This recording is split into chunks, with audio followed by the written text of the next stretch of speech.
Me këtë shtrim organizat kriminale që i keni bërë qeverisë vendit, se qeveria është e vendit, është qeveria e vendit, në mënyrë absolute po e çoni vendin drejt një konflikti të pashmangshëm të gjithë llojeve. Unë kam një kërkesë për shqiptarët sot. Ju bëj thirrje qytetarëve shqiptar për sigurinë e tyre të armatosen,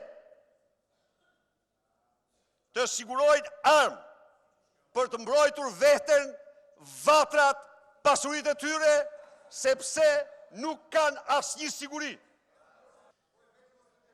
Dhe unë nuk besoj ka thirrje më kriminale se sa kaq. Unë nuk besoj ka thirrje më antikushtetuese se sa kaq. Unë nuk besoj ka më djallëzi se sa kaq.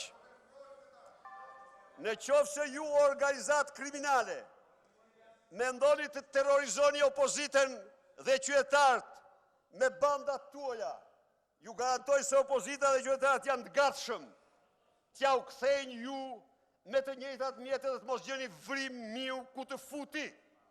Kjo ndodh në vendet e botës tretë, ku udhëheqës të tillë që rrota e fatit ja u sjell të jenë kalaçaf popullit për mbi 20 vjet, të kenë guximin në fund të jetës politike të bëjnë thirrje për armatosje të popullit kundër qeverisë, kundër institucioneve. Kjo nuk ka ndodhur kurrë. Të armatosin se armatosin amerikanët. Armatosin amerikanët. Armatosin të gjithë qytetarët që duan të mbrojnë vetë e tyre. Dhe me urgjencë të sjellim ligjin. T'u japim të drejtë qytetarëve të mbajnë armët. Ky parlament nuk mund të duroj një ish kryeministër 20 vjet ka ndënjur kalaçaf popullit dhe sot vjen këtu bën thirrje që populli të armatoset. Më e pakta, prokuroria duhet ta marrë të pandehur. Më e pakta. Me këto organizat kriminale nuk ka siguri. Me këto organizat kriminale nuk ka rend. Me këto organizat kriminale nuk ka qetësi. Këta këtu që hidhen, sigurisht hidhen sepse këta janë me banda. Këtyre sigurisht ja japin bandat. Bandat me uniform, bandat pa uniform. Bëni çfarë të doni.